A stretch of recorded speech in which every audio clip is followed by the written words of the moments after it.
বয়ান করা অবস্থায় আল্লাহর বান্দা দুনিয়ার সফর শেষ করছে।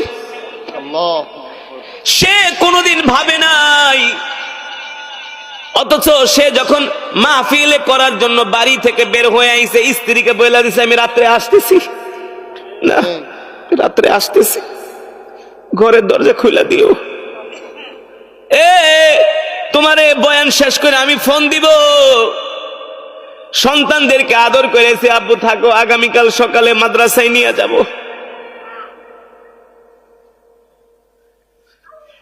কিন্তু আল্লাহর বান্দা জানে না এটাই তার জীবনের শেষ বয়ান। বাবারে আমরা কি নিয়ে গর্ব করি, কি নিয়ে অহংকার করি। এই পৃথিবী আমাদের থাকার জায়গা না। আল্লাহ রাব্বুল আলামিন বলে, বান্দারে আমি আল্লাহ যখন ডাক দিব, এক মুহূর্ত এক সেকেন্ডও দুনিয়াতে থাকতে পারবি না।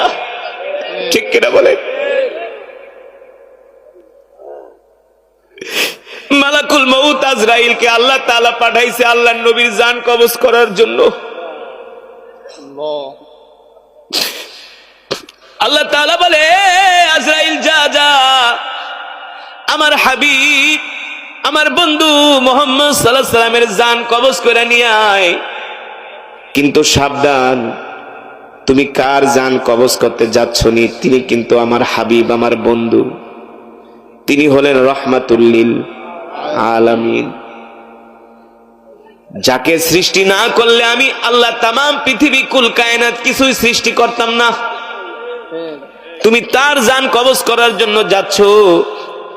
কিন্তু শোনো আজরাইল, জান যে কবজ করতে যাবা আমার হাবিবের সামনে যায়া আগে তুমি আমাকে আমার হাবিবের সালাম দিবা। সুবহানাল্লাহ বলে। ঠিক মালাকুল মউত আজরাইল আল্লাহর রাসূলের ঘরের দরজায় আসলেন, ঘরের দরজা নক করলেন। রহমাতুল লিল আলামিনের পাশে হযরত ফাতেমা রাদিয়াল্লাহু তাআলা আনহা বসা। আল্লাহর পয়গম্বর বললেন, ফাতেমা ঘরের দরজা খুইলা দাও। হযরত ফাতেমা ঘরের দরজা খুইলা দিলেন। দেখলেন ঘরের দরজায় মালাকুল মউত দাঁড়ানো। হযরত ফাতেমা মালাকুল মউতকে চিনতে পারলেন না। আল্লাহ রাসূল ডাক দিলেন, ফাতেমা ঘরের দরজা খুলছো নাকি? হযরত ফাতেমা বলে, ঘরের দরজা তো খুলে দিয়েছি, কিন্তু আমাদের ঘরের দরজায় আজকে এমন একজন ব্যক্তি দাঁড়ানো দণ্ডায়মান। আব্বাজান, এই পর্যন্ত আমাদের বাড়িতে যারা আসছে সবার চেহারা আমি চিনি, কিন্তু আজকে যিনি আমাদের ঘরের দরজার সামনে দাঁড়ানো তাকে আমি কোনোদিন দেখি নাই, তার চেহারা আমি চিনি না। আল্লাহর পয়গম্বর বলে, ফাতেমা তুমি চিনবা কিভাবে? আজকে যিনি আমাদের ঘরের দরজার সামনে দাঁড়ানো, সে যদি একবার কারো দরজায় আসে সে কোনোদিন খালি ফিরে যায় না। এই কথা শোনার পরে হযরত ফাতেমা কান্না করে দিলেন। আল্লাহর নবী বললেন, ফাতেমা কান্না করো না, ঘরের দরজার সামনে যিনি দাঁড়ানো তিনি হলেন মালাকুল মউত আজরাইল, ঘরের ভিতরে আসতে দাও। আল্লাহু আকবার। মালাকুল মউত আজরাইল আলাইহিস সালাম ঘরের দরজায় এসে আল্লাহ রাসূলকে সালাম দিলেন, আসসালামু আলাইকা ইয়া রাসূলুল্লাহ। ওগো আল্লাহর নবী, আল্লাহ তাআলা আমাকে আপনার কাছে পাঠাই, তাআলা তার পক্ষ থেকে সালামও পাঠাইছে। সুবহানাল্লাহ বলে। আমি আপনার জান কবজ করার জন্য আসছি, কিন্তু আমি এমন একজন ফেরেশতা, আজ পর্যন্ত আমি যত রাজা বাদশার দরবারে গেছি, যত নবী পয়গম্বরদের দরবারে গেছি, কারো জান কবজ করার জন্য আমি অনুমতি চাই নাই। কিন্তু আল্লাহ তাআলা আমাকে নির্দেশ দিছে, আপনার জান কবজ করার আগে আপনার অনুমতি নেওয়া লাগবে। সুবহানাল্লাহ বলেন। ওগো আল্লাহর হাবিব, যদি অনুমতি দেন আপনার জান কবজ করব, আর যদি অনুমতি না দেন মালাকুল মউত খালি হাতে ফিরে যাবে। মালাকুল মউত খালি হাতে ফিরে যাবে। আল্লাহর পয়গম্বর বললেন, আজরাইল যদি অনুমতি না দেই খালি হাতে ফিরে যাবা, কিন্তু একদিন না একদিন তো আমাকে মরতেই হবে, ঠিক কিনা বলেন? তার মানে মৃত্যু থেকে কেউ বাঁচতে পারে না, আমরাও বাঁচতে পারবো না। আল্লাহ রসুলের হাদিস, আল্লাহ নবী বিশ্ব নবী রাহমাতুল লিল আলামিন সাহাবীদেরকে নিয়ে মৃত্যুর আলোচনা করতেছি। আল্লাহ নবী ডাক দিয়া বলে, সাহাবীরে, একজন মানুষের যখন মৃত্যুর সময় হয়, কিসের সময়? মৃত্যুর সময় হয়, ভালো করে খেয়াল করেন। 40 দিন আগে আজরাইল তার সাথে আইসা সাক্ষাৎ কইরা যায়। কয়দিন আগে? 40 দিন আগে। তার মাথায় হাত দিয়া বলে, হে বনি আদম, আমি মালাকুল মউত আজরাইল, আল্লাহ তাআলা আমাকে তোর কাছে পাঠাইছে, আর 40 দিন পরে তোর মৃত্যু হবে, সাবধান, তুই কিন্তু তওবা কইরা ভালো হয়ে যা। এই কারণে দেখবেন যে মানুষগুলো মারা যায় 40 দিন আগে থেকে তার কথাবার্তা সবকিছু পাল্টায়া যায়।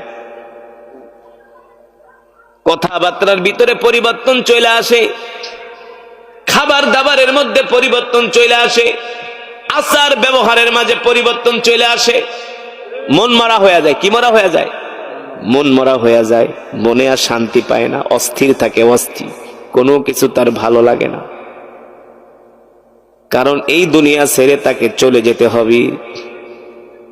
গত 3 দিন আগের ঘটনা, আমি ঢাকা শহর যেই বাড়িতে যেখানে আমি থাকি, আমার পাশের বাসার একজন লোক তার বাজার করে দেয়, একজন দারোয়ান, একটা লোক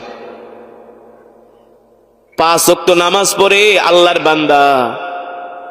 আমি যখন জোহরের নামাজ পড়তে যাই, জোহরের নামাজ পড়ে একটু মসজিদে বেশিক্ষণ সময় কাটাই, মোটামুটি 2:30-3টার দিকে মসজিদ থেকে বের হই। প্রতিদিন ওই আল্লাহর বান্দার সাথে আমার মসজিদে সাক্ষাৎ হয়। মসজিদে সাক্ষাৎ হলে সে আমাকে সালাম দেয়, হাসি মুখে কথা বলে। কিন্তু গত কিছুদিন ধরে আমাকে দেখলে সালাম ঠিকই দেয়, কিন্তু আগের মতো আর তার ভিতরে চঞ্চলতা নাই। চঞ্চলতা, হাসি খুশির ভাবটা নাই, মন মরা। গতকালকে যখন বাজার করতে গেলাম, একজন দোকানদার বললে, হুজুর শুনছেননি? কি হয়েছে? বলে, ওই দুলাল তো মারা গেছে। আমি বলি, কোন দুলাল? বলে, আপনার পাশের বাসায় যে বাজার করে দেয় ওই লোকটা। আমি বলে, বলেন কি? সে তো 5 ওয়াক্ত নামাজ পড়ে, ভালো মানুষ। বলে, হুজুর গতকাল ফজরের সময় স্ট্রোক করে মারা গেছে। আল্লাহ নবী বিশ্ব নবী রাহমাতুল লিল আলামিন বলে, উম্মত, তোমার যখন মৃত্যুর সময় হয়, মালাকুল মউত আজরাইল 40 দিন আগে তোমার কাছে আইসা তোমাকে সতর্ক করে যায়। যদি সে আল্লাহওয়ালা হয়, যদি সে মুমিন হয়, তাহলে বেশি বেশি করে আরো ইবাদতের পরিমাণ বাড়ায় দেয়। যদি মুমিন হয়, আত্মীয় স্বজনদেরকে ডাকে, মাফ চায়া নেয়, বলে, ভাই রে মাফ কইরা দিও, যদি কোনো কষ্ট দিয়া থাকি ক্ষমা কইরা দিও। মানুষের কাছে কোনো ঋণ থাকলে ঋণ পরিশোধ কইরা দেয়। ছেলেকে ডাইকা বলে, বাবারে আমার মৃত্যুর পরে অমুক ইমাম সাহেব, অমুক মাওলানা সাহেবরে দিয়ে আমার জানাজাটা দিয়া দিও। বাবা দেরি করবা না, তাড়াতাড়ি করে আমারে কবর দিয়া দিও। ডাক দেয়, বাবারে তোর মায়েরে দেখা রাখিস, বোনগুলারে দেখা রাখিস, আমার এই সম্পদগুলা মাদ্রাসায় দান করে দিস। সে যদি মুমিন হয়, ভালো ভালো কথাগুলো বইলা যায়। আর যদি গুনাহগার হয়, মুনাফিক হয়, এই কথাগুলো বলা, তওবা করা, মানুষের থেকে বিদায় নেওয়ারও সময় পায় না, ঠিক কিনা? দেখবেন এলাকার কিছু আল্লাহওয়ালা মানুষ মৃত্যুর আগে সব বইলা যায়, কবরের জায়গাটা পর্যন্ত দেখায় যায় যে মুমিন। আর যে মুনাফিক, নামাজ পড়ে না, দিন মানে না, ইসলাম মানে না, তওবা করারও সুযোগ পায় না, হঠাৎ করে মৃত্যু হয়ে যায়। হয় কি হয় না? গাড়ি অ্যাক্সিডেন্টে মরে যায়, রাস্তায় যায় মারা যায়, বিমানে মারা যায়, তওবা করারও সুযোগ পায় না। আর যে মুমিন হয় আল্লাহ তাআলা তাকে বারবার সতর্ক করে আর সেই ইবাদতের পরিমাণ বাড়ায় দেয়। আল্লাহ নবী বিশ্ব নবী রাহমাতুল লিল আলামিন বলে, সাহাবীরা যখন তার মৃত্যুর বাকি থাকে আর 3 দিন, 40 দিন থেকে কয় দিন, তখন মালাকুল মউত দিনে 3 বার আসে। আয়েশা বলে, বনি আদম তোর সময় আছে আর 3 দিন, এখনো কি তওবা করস নাই? সালাসা মাররা, তওবা কর, তওবা কর, তওবা কর, বেশি বেশি করে তওবা কর, সকালে তওবা কর, বিকালে তওবা কর, রাতে তওবা কর। যেই ব্যক্তির মৃত্যুর বাকি থাকে 3 দিন, আস্তে আস্তে করে সে একেবারে খাওয়া দাওয়া ছাইরা দেয়, কোনো কিছু ভালো লাগে না, কারণ দুনিয়ার সফর শেষ হয়ে যায়। সাহাবায়ে কেরাম প্রশ্ন করলেন, ওগো আল্লাহর নবী রাহমাতুল লিল আলামিন, যদি বদকার হয় তাহলে তার জান কিভাবে কবজ হয়? আল্লাহর নবী বলে, যদি বদকার হয় দুনিয়ার মৃত্যুর কোনো কথা তার মনে থাকে না, সে আগের চেয়ে আরো বেশি বেপরোয়া হয়ে যায়, গুনার ভিতরে লিপ্ত হয়ে যায়। যখন নাফরমান ব্যক্তির জান কবজ করার জন্য মালাকুল মউত আসমান থেকে দুনিয়াতে আসে, বড় একটা লোহার রড নিয়ে আসে মালাকুল মউত। কি নিয়ে আসে? বড় একটা লোহার রড নিয়ে আসে। ওই মালাকুল মউতকে দেখার পরে আত্মা ভয় পায়া হৃদয় থেকে একেবারে পায়ের আঙ্গুলের চিপার ভিতরে চলে যায়। তখন মালাকুল মউত রড দিয়া পিটায়া পিটায়া তার আত্মাটাকে বের করে। দেখবেন কিছু মানুষ, গুনাহগার মানুষ, মৃত্যুর আগে দেখবেন চোখ বড় বড় করে তাকায়, হতাশ হয়ে যায়, পেরেশান হয়ে যায়, দুনিয়া ছাইরা তার যাইতে মন চায় না, আত্মা ভয় পায়, কারণ গেলেই তো মায়ের শুরু হয়ে যাইব, ঠিক কিনা? গেলেই তো মায়ের শুরু হয়ে যাইব, এই কারণে আত্মা বের হতে চায় না, আত্মা ভয় পায়, অস্বাভাবিক আচরণ করে, দুনিয়া ছাইরা যাইতে মন চায় না। এই কথা শোনার পরে হযরত সাহাবায়ে কেরাম বলে, ওগো আল্লাহর নবী, তাহলে তো একজন গুনাহগার, একজন মুমিনের আত্মা অনেক কষ্টের সাথে বের হয়। ওগো আল্লাহর রাসূল, তাহলে আমাদেরকে বলেন, যারা জান্নাতি হয়, যারা মুমিন হয়, তাদের অবস্থা কি হয়? তাদের সাথে মালাকুল মউত কি আচরণ করে?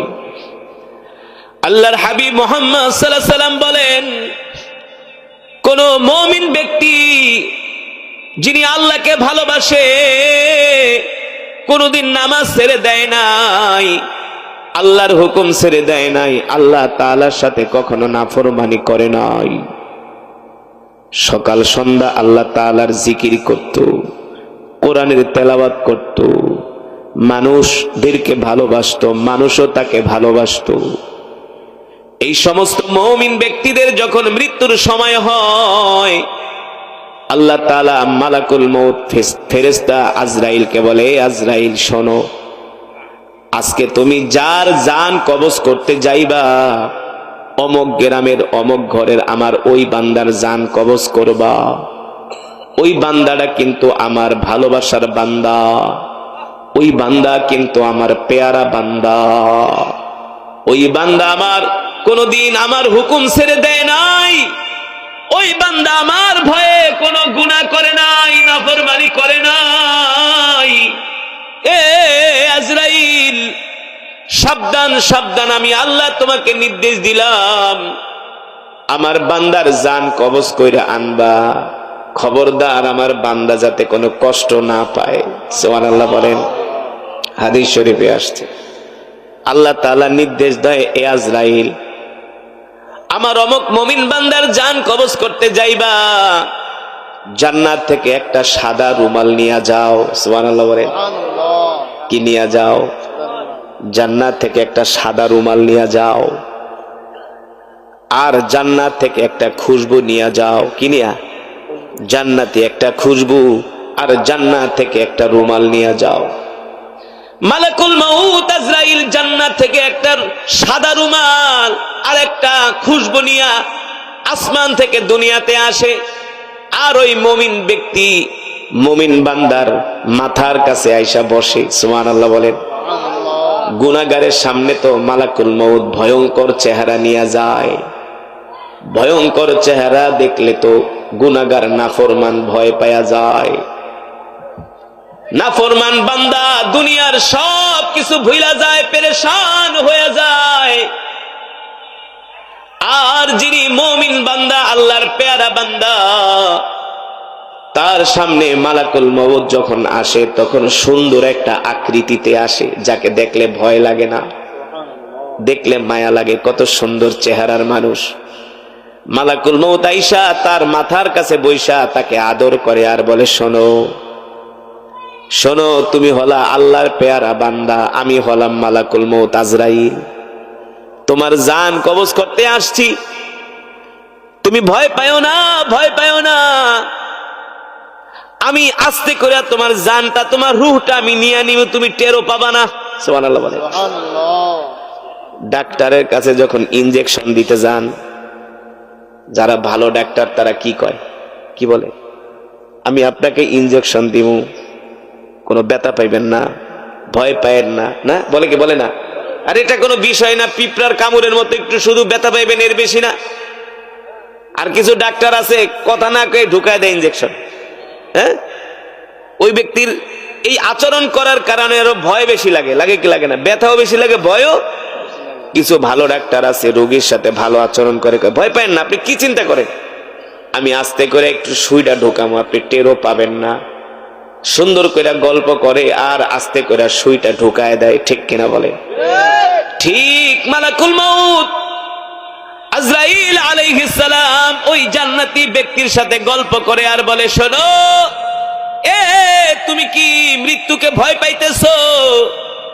ভয় পাও না, ভয় পাও না। শোনো, তুমি যখন দুনিয়ার সফর শেষ করবা, তুমি কোন জায়গায় যাইবা জানোনি? বলে না, আমি তো জানি না কোথায় যাবো। তখন আল্লাহ তাআলা মুমিন ব্যক্তির সামনে জান্নাতের দরজাটা খুলে দেয়।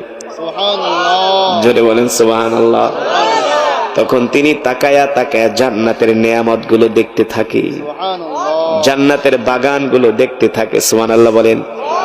আল্লাহ তাআলা কোরআনুল কারীমের মধ্যে বলছেন, ইন্নালিল মুত্তাকিনা মাফাজা হাদাইকা ওয়া আনাবা ওয়া কাওয়াইবা আতরাবা ওয়া কাসান দিহাকা। আল্লাহু আকবার। লা ইয়াসমাউনা ফিহা লাগওয়া ওয়ালা কিযাবা। আল্লাহ তাআলা বলে, নবী আপনি বলে দেন, আমি আল্লাহ জান্নাতি বান্দাদের জন্য জান্নাতের মধ্যে এমন নিয়ামত রাখছি, এই দুনিয়াতে যারা মুমিন হবে তারা হবে সফল। সুবহানাল্লাহ। তারা কি হবে? সফল।